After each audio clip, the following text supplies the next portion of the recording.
name's Quinlan, and this is Melbourne Musos live. The reason I'm doing this lick of the century is because every time I see a solo from Mark Kennedy, he's playing the lick of the century. Yes, my friends, another wonderful Australian drummer has left the building and gone to the great gig in the sky in one Mark Kennedy. And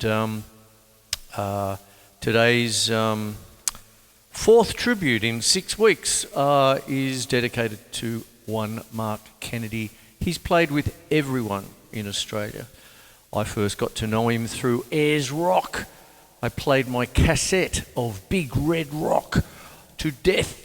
And just the grooves, it's just amazing. And it'd be the whistle, oh, Mark Kennedy, Mark Kennedy. He was just everywhere. He was just fantastic. He's played with everyone.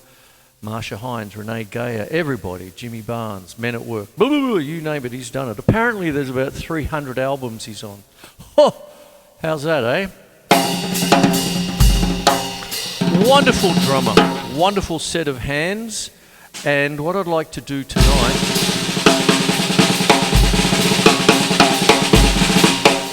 is dedicate tonight's show to him and talk about some of his techniques, his life and times. I've got a few bits and pieces here.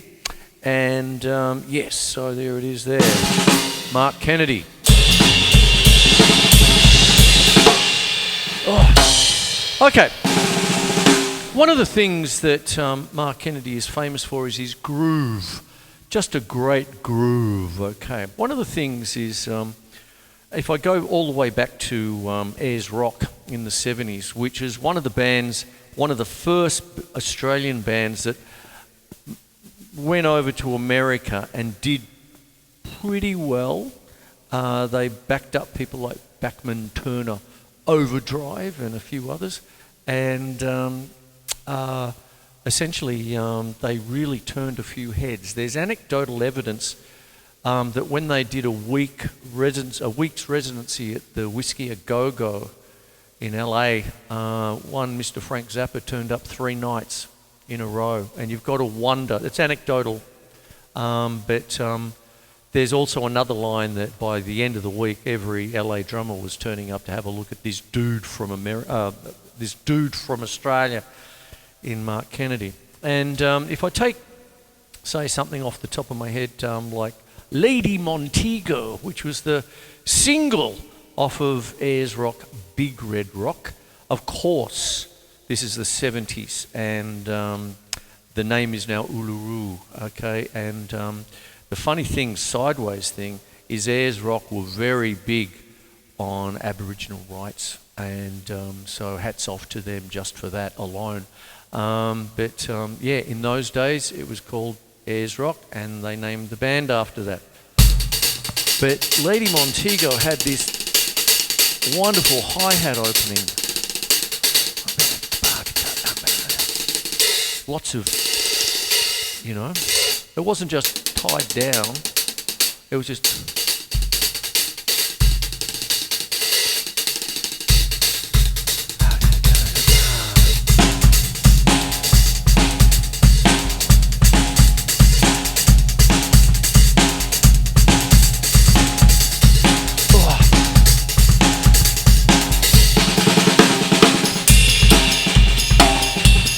I'm doing a little bit from Lady Montego there.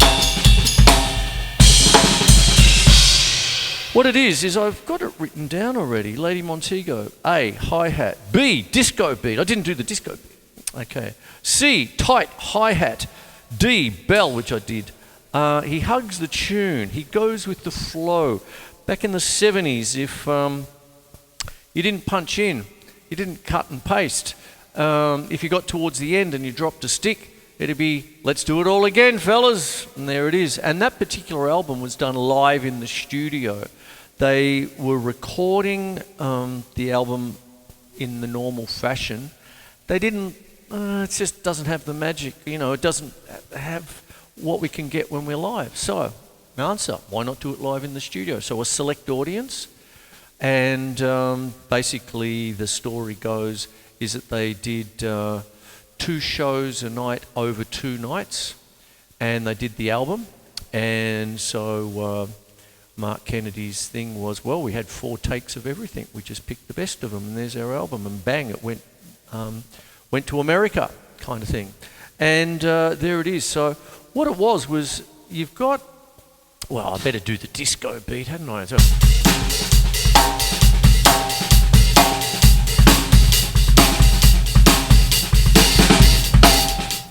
there it is there. Let me read about him.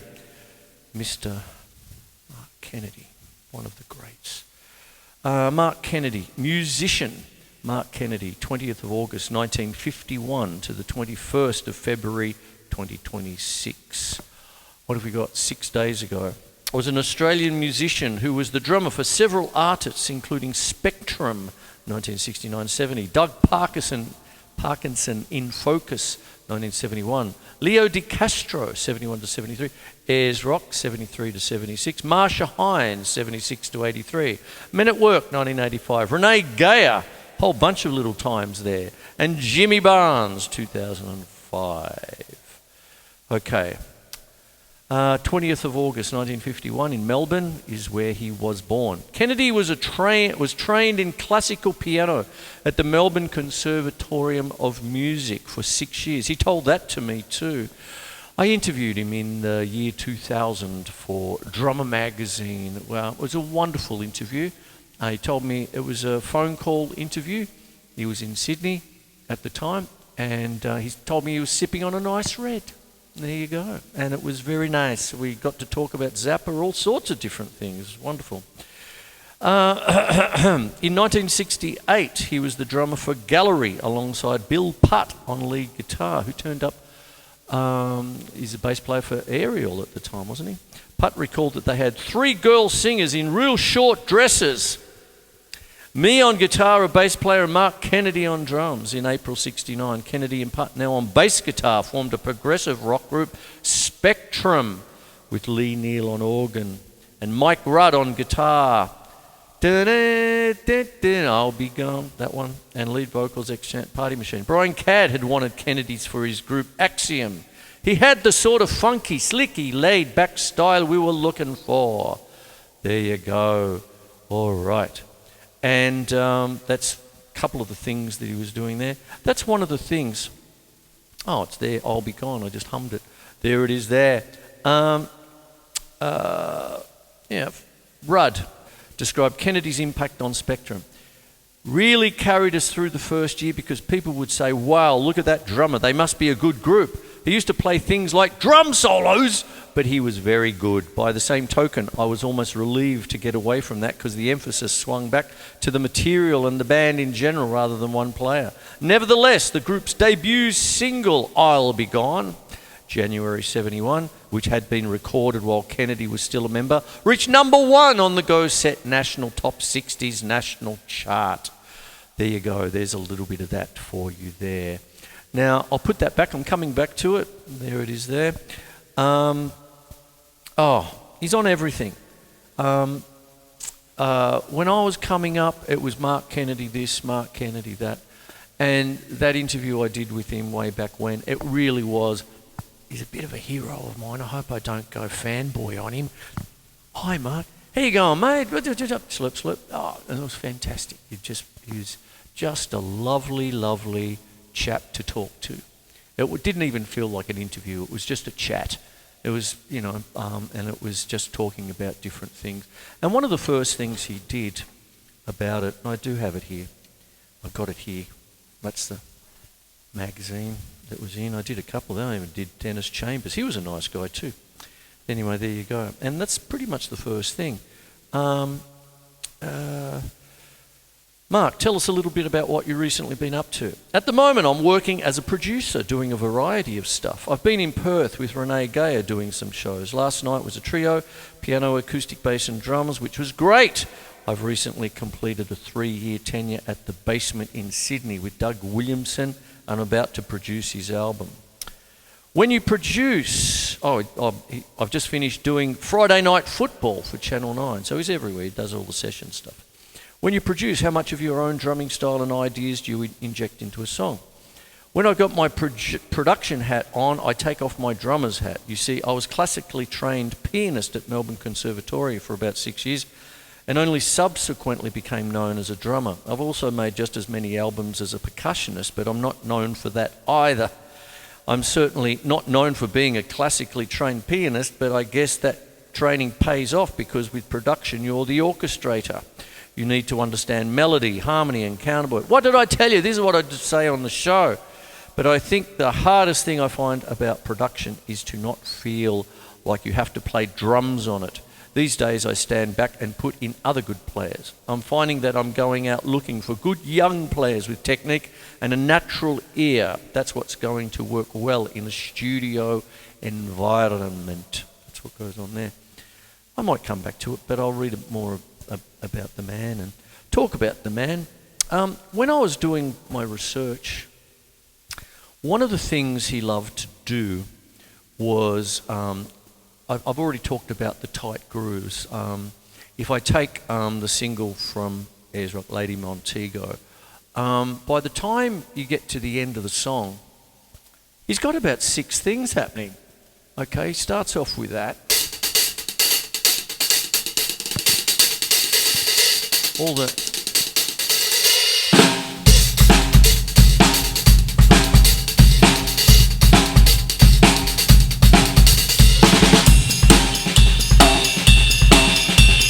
that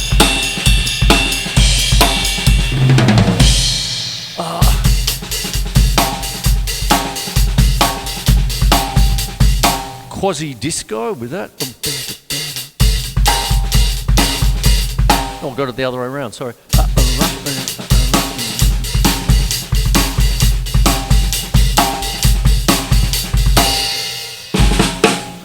And everything layered. And there it is there, you've got different kinds of things. It was just wonderful to listen to. Wonderful reminisce too, because I hadn't heard it for years. As I said at the top, I had it on cassette. And the cassette, just as cassettes do, they just disintegrated. I used to put it on and go, oh, listen to drumming, will ya? There you go. One of the things, who remembers GTK? Used to be on around about 6 o'clock, 5:36 on ABC back in the day, and all black and white. And it was like 10 minutes or so of music, you know, so it was pre-countdown and all that. And there's one clip that you can find on YouTube of Mark Kennedy with Doug Parkinson, his time with Doug Parkinson in Focus. Who remembers Doug Parkinson? Dear Prudence, with the famous Beatles cover. Won't you come out to play? Anyway, and one of the things about that is the solo. Now you're talking about GTK, which is a short passage of a band setting up in the ABC studios, and you haven't got much time, but yet they give the drummer a drum solo. How's that for a tip of the hat? And one of the things about it was he was just making melody out of the lick of the century. Lick of the century is the age-old chestnut. Everyone loves to hear it. I usually throw it in whenever I'm doing it, but you know. Okay, it's around long before John Bonham, but it's the Bonham thing, most people say. The Bonham triplets, you know. Fine, no worries at all. It's been around forever, even back to the Buddy Rich days and all that stuff. But what it was he was doing something really fascinating. This is Mark Kennedy doing something very fascinating with it. You see, when you're playing, say, normal, say, quavers, let's just call them quavers, but quick. 1, 2, 3, 4, 1, 2, 3, 4, 1, 2, 3, 4, 1, 2, 3, 4, 1. Add the hi-hat in with your left foot, 1, 2, 3. In other words, with your right hand. I've done this many a times, but this is Mark Kennedy style. 1, 2, 3, 4, 1, 2, 3, 4, 1, 2, 3, 4, 1, 2, 3, 4, 1, 2, 3, 4, 1, 2, 1, 2, 3, 4. Now I'm wondering whether this is part of his piano thing, you know, when he's doing classically trained piano for 6 years there, and he's trying to get a melody out of his toms, right?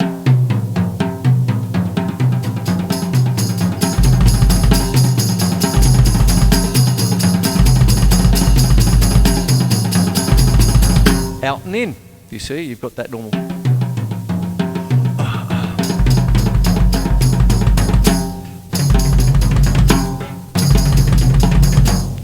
And therefore, what starts to happen is that you can start pulling out different things with that. And this is what he was doing on this little clip, is the fact that if you're doing all toms, whip across to the snare drum.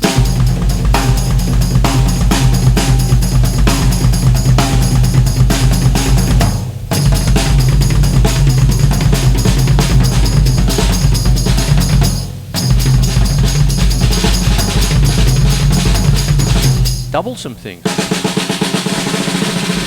There you go.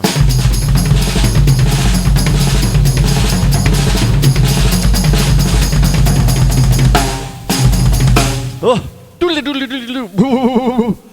When I was starting out, I thought, does he have an extra hand? How's he doing that? You know, that kind of thing. What's going on? I kind of never. It's still much loved to this very day. Is the old lick of the century? That's what I call it. It's my name for it. If you couldn't do it in those days, you were nothing. Oh, get out of here. I'll carry on a little bit, hey? Oh, you got to love him. Ah, there it is. King Harvest, who remembers them? Oh, there you go. And then he went to Friends, BB Boogie, and all that. And exceptional hard rock, music historian Ian McFarlane said at the time. Keeps on going, and I'll just move forward. 73 to 76, Burton, Maguire and Kennedy becomes Ayers Rock. 1976 to 83, Marcia Hines, who he married, and Wandle at the time. And he even designed... Oh, hang on, I've got here that did not marry. What's going on? I thought they were. Oh, Kennedy and Hines were engaged by November 1976 but did not marry. Oh, I thought they were married. Sorry, I take that back. But they did get engaged. Okay. And he had a good hand in Marcia Hines's biggest single, You. You. And I think he talked Robbie Porter into doing it, I think the producer at the time. He also designed the outfits for the ensemble. I believe it was about 13-piece. And yeah, so because that's what he did. He was quite artistic. He'd not. We've already talked about the classical piano side, but he also did art course. So even when he wrote his little book, his little treatise, Studies in Rock, which I don't have in the bookcase, I remember flicking through it and going, oh, what? And I don't know why. I think I must have run out of pocket money. Otherwise, I would have got it. So many books I wanted to buy. I had them. I had them in my hot little hands at, basement in Allen's. The sheet music department, in the basement of Allen's in Collins Street. And I said, I haven't got enough money to buy it. All right, I'll come back when I got my pocket money. I used to get $10 a week for everything. And I go back and it wasn't there anymore. So, damn. And I think that was one of them, I think. I don't know why. I should have. I got everything, a lot of other things. Anyway, we're just mentioning the who's who of 70s rock here. Sebastian Hardy even. Last time I saw them, they were backing up Yes. Boo! And there you go. When Yes came out to tour. And we've got everybody here. Men at Work, all sorts of people. There you go. And it just keeps on going. Renee Gayer, all that sort of business. And... well, dare I say it, I come up in an interview with Chris Quinlan for Drummer Magazine. This is quite an important one, actually, which is in the thing, and it's there. I'll read it. Kennedy opined that the best drummers are musicians who play the drums, not like the tradesman kind of mentality. The better guys are the guys who understand where the music is, the voicing of it, and get amongst it and create a language. I remember that. I remember that well. And yes, there it is there. I'm going to go back to drumming a little bit now. One of the things that I saw a little while ago was his two things, and both things I've talked about. First of all, the hemiola from Española. One of the things he was doing kind of thing, I'll throw a double kick in.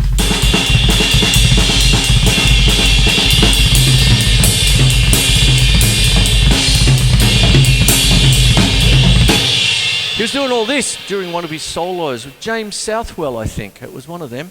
And what it was you've got the hemiola, the feeling of playing either 6/8 in 3/4 or 3/4 in 6/8. So if you've got 1 2 3 1 2 3 1 2 3 1 2 3, essentially 2 against 3 polyrhythm. I explain it quite a lot, but this is in the Mark Kennedy style now because it's applicable to him, because I heard it quite a few times with my research. I heard it a little bit with the GTK black and white clip all the way back to 1971. I also heard it in the solo when he did the concert for Bangladesh. Ayers Rock did the concert for Bangladesh in around about 75, 76. So in 71 he was with Doug Parkinson in Focus. 75 he was doing it with Ayers Rock. And then I saw it in the, I think it was about 2015 or something with James Southwell. So we must like it. So there's that. So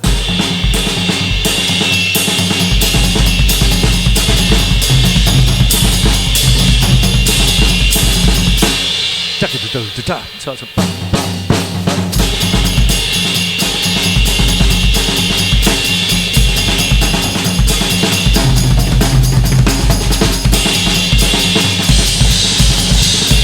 oh, Mark Kennedy, there you go. Another one he did was right, left, left.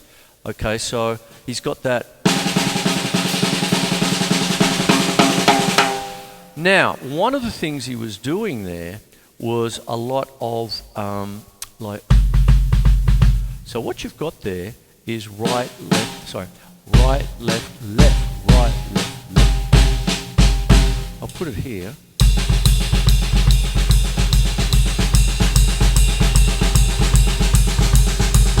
See, it's an overlap. And he was sort of going.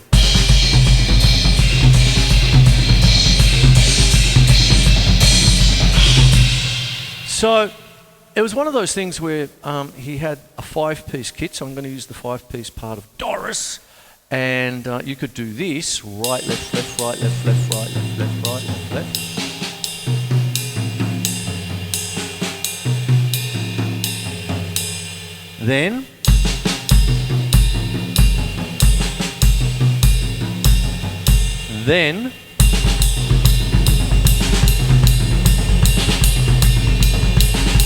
Then mix it up.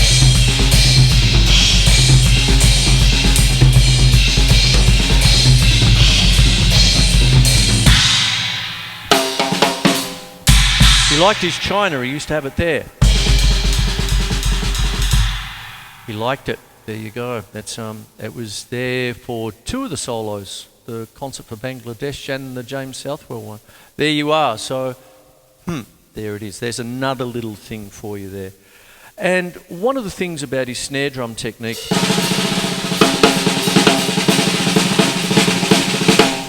a la Buddy Rich, it was just quite liked his press roll too. They're deceptive.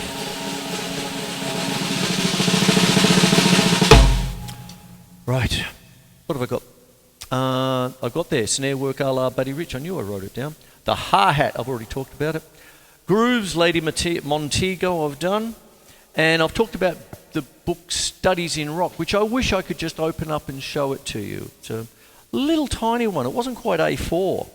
The original one was it wasn't A5, it was like one of those B sizes, kind of at 3/4 of a A4 kind of thing. And there's an interview out there.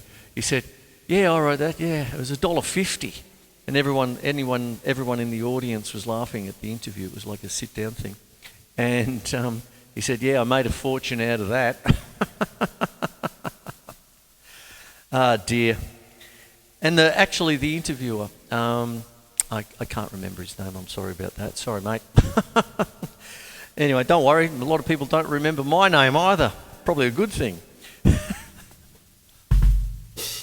Anyway, studies in rock. Yeah, made $1.50. And the guy said, "You've done so much in Australian music. Why don't you write a memoir?" And he said, I could, but, quote, "didn't write a memoir because I'd never get out of court." Ah, dear. He elucidated on his years with one Renee Gayer. I had a run-in? I was filming the Port Arlington Queenscliff Music Festival, sorry about that, once, and for Channel 31, and I had all the right permissions, to the point where the contract had this event will be being filmed by Channel 31, particularly Melbourne Musos, producer Chris Quinlan, and and I was going to give it to Sue Headley, who had Asylum at the time as well. So there was a bit of a mention on various 31 music programs. Everyone ticked the box, So there I was with the roaming camera. We had one camera that was the still, and I was the roamer. And I was on the side of the stage, and Renee Gayer came straight up and went like that. And I went, "Oh, okay." And then sent her assistant out to confiscate the tape. And I said, "I can't give you the tape. I've got about 3 hours of artists here." She still wants it. And so take on that what you will. The reason I bring that sordid tale up was Mark Kennedy had so much aplomb, and I found him to be a gent. He was just, it wasn't like, "Oh, good day, I've only got 20 minutes, yeah, I'm the most recorded drummer in Australia, yeah, see ya," boom, like that. No, it was a sipping of wine, and it was just like talking to someone about drums, and I'd bring something up for a question, and then he said, "That's really interesting, how did that happen?" And it just went. And that's the kind of man he was. He was a gent, and he had a bit of a sly sense of humour, and didn't mind his red, and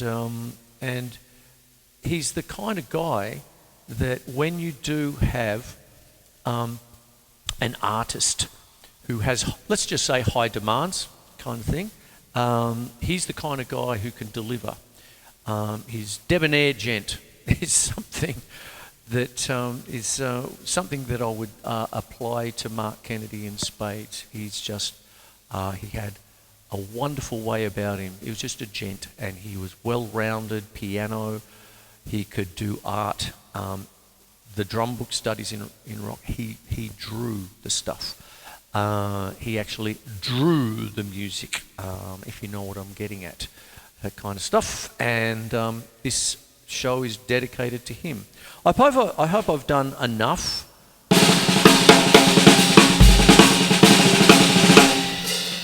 for the man.